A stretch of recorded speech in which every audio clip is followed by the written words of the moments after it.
और छत्तीसगढ़ विधानसभा की मानसून सत्र के 5वें दिन महतारी वंदन योजना, राशन वितरण और मुख्यमंत्री कन्या विवाह योजना जैसे तमाम मुद्दों पर सत्ता और विपक्ष के बीच तीखी नोकझोंक देखने को मिली। महतारी वंदन योजना में हितग्राहियों के नाम कटने का मुद्दा कांग्रेस विधायक उमेश पटेल ने उठाया।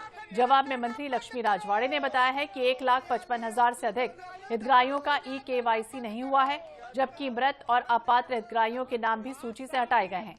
मंत्री के जवाब से असंतुष्ट विपक्ष ने नारेबाजी करते हुए सदन से वॉकआउट कर दिया। हालांकि कुछ ही देर बाद विपक्ष के सदस्य एक बार फिर विधानसभा की कार्यवाही में शामिल हो गए हैं। सदन में मुख्यमंत्री कन्या विवाह योजना में कथित वित्तीय अनियमितता और नकली मंगलसूत्र देने का मुद्दा भी गर्माता रहा। दूसरी ओर राशन वितरण, ई-KYC, अंत्योदय कार्ड, राशन दुकानों में कथित गड़बड़ियों को लेकर सरकार से जवाब मांगा गया। मंत्री दयालदास बघेल ने कहा कि शिकायत मिलने पर हर मामले की जांच कर कार्रवाई की जाएगी। ज्यादा जानकारी के लिए बात करेंगे विशेष संवाददाता गौरव शर्मा, हमारे सहयोगी हमारे साथ जुड़ गए। गौरव, किस तरह का जो हंगामा है वो हो रहा है, कौन कौन से ऐसे विषय हैं जिसे लेकर आज सदन की जो कार्रवाई है उसमें वॉकआउट तक करना पड़ा विपक्ष को? छत्तीसगढ़ विधानसभा के मानसून सत्र का आज 5वां दिन है। प्रश्नकाल के दौरान महतारी वंदन योजना का मामला गूंजा, नकली मंगलसूत्र दिए जाने का मामला गूंजा, मुख्यमंत्री विवाह कन्यादान योजना के तहत जो सामग्रियों का वितरण है उसका मामला गूंजा। तो कुल मिलाकर कांग्रेस के विधायक उमेश पटेल ने महतारी वंदन योजना के तहत जो हितग्राहियों का नाम लगातार काटा जा रहा है उसका मुद्दा उठाया। उन्होंने पूछा कि अगर 1,55,000 महिलाओं का नाम काटा गया तो किस वजह से काटा गया। साथ ही साथ उन्होंने इस बात का आरोप लगाया कि अलग अलग जवाब मंत्री के द्वारा दिए जा रहे हैं। कभी 1 लाख नाम काटने की बात कही जा रही, कभी 1,55,000 का आंकड़ा दिया जा रहा है, कभी 27,000 महिलाओं के नाम काटने की बात कही जा रही है। तो आखिर कितने नाम काटे गए हैं और जो नाम काटे गए उसकी वजह क्या है, इस बात को भी उन्होंने पूछा। साथ ही साथ इस बात का आरोप लगाया कि सरकार लगातार महिलाओं के नाम काट रही है। 2.5 साल में 1,55,000 महिलाओं के नाम काटे जाने की जानकारी लिखित में भी विधानसभा में स्वीकार की गई है। बिना किसी ठोस वजह से महिलाओं के नाम काटे जा रहे हैं, हितग्राहियों के नाम काटे जा रहे हैं। ई-KYC के जहां तक मुद्दे, तो ई-KYC के विषय पे भी अलग अलग जवाब शासन के द्वारा दिए जा रहे हैं। वक्तव्य में अंतर है, इस बात को उन्होंने कहा।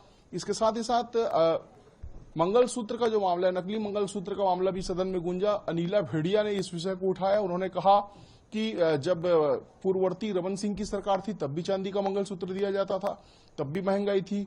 इसके बाद पूर्व मुख्यमंत्री भूपेश बघेल के कार्यकाल में भी चांदी का मंगलसूत्र दिया जाता था। तो अब ऐसी क्या वजह है कि नकली मंगलसूत्र दिया जा रहा है, इस बात को लेकर सदन में तीखी बहस भी हुई और महतारी वंदन के विषय में तो विपक्ष को वॉकआउट भी करना पड़ा। तो कुल मिलाकर सदन की जो कार्रवाई है वो हंगामेदार रही। हंगामेदार तो रही, लेकिन गौरव ये भी जरूर बताइए कि किसी जांच या फिर लाभार्थियों की दोबारा समीक्षा की भी मांग कांग्रेस की तरफ से की गई है?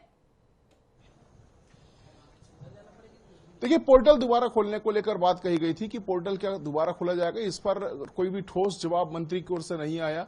मंत्री लक्ष्मी राजवाड़े ने कहा कि विष्णु के सुशासन की सरकार है और जल्द ही पोर्टल खोला जाएगा, लेकिन जब अवधि की जानकारी मांगी गई प्रतिपक्ष के द्वारा तो इसका कोई जवाब उन्होंने ठोस नहीं दिया। इस पर विपक्ष के सदस्यों ने वॉकआउट किया। एक जो दूसरा मसला है वो खाद्य एवं नागरिक आपूर्ति विभाग को लेकर आया, जिस पर जो भारतीय जनता पार्टी के विधायक सुशांत शुक्ला, उन्होंने दिलचस्प मामला उठाया कि जो राशन की दुकान है वहां से दबाव पूर्वक मसालों को बेचा जा रहा है, उसकी बिक्री कराई जा रही है। महिला स्व सहायता समूह के ऊपर दबाव बनाया जा रहा है इस बात को लेकर कि मसाला का जो विक्रय है वो किया जाए। तो ये एक दिलचस्प मामला सामने आया। इस पर आसंदी के निर्देश पर मंत्री ने जांच का आश्वासन दिया। तो इस तरह से प्रश्नकाल जो है वो पूरा हंगामेदार रहा। इस पर प्रतिपक्ष के सदस्यों ने जहां महतारी वंदन का मामला उठाया, नकली मंगलसूत्र का मामला उठाया, वहीं पीडीएस को लेकर भी सवाल उठते रहे।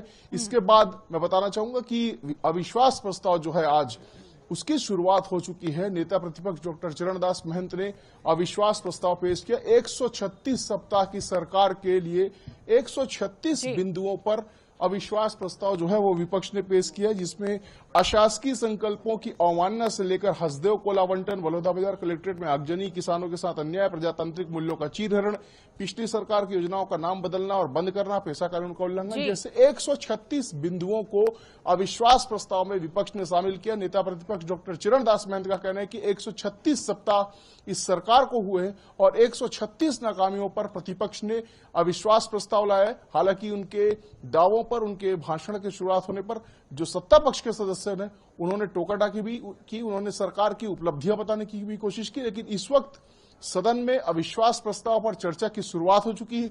दोनों पक्षों से लगभग 1 दर्जन से अधिक जो वक्ता हैं वो अपनी बात रखेंगे। लेकिन फिलहाल इस वक्त जब हम विश्वास पर चर्चा कर रहे हैं, तब सदन के भीतर भी विश्वास प्रस्ताव पर नेता प्रतिपक्ष डॉक्टर चरणदास महंत का भाषण चल रहा है। जी बिल्कुल, अब सरकार किस तरह से जांच करती है, किस तरह से समीक्षा होती है, नजर बनाए रखिएगा। बहुत बहुत शुक्रिया गौरव, तमाम जानकारी के लिए और बातचीत करने के लिए। तो छत्तीसगढ़ विधानसभा के मानसून सत्र का देखिए किस तरह से हंगामेदार स्थितियां बनती रही और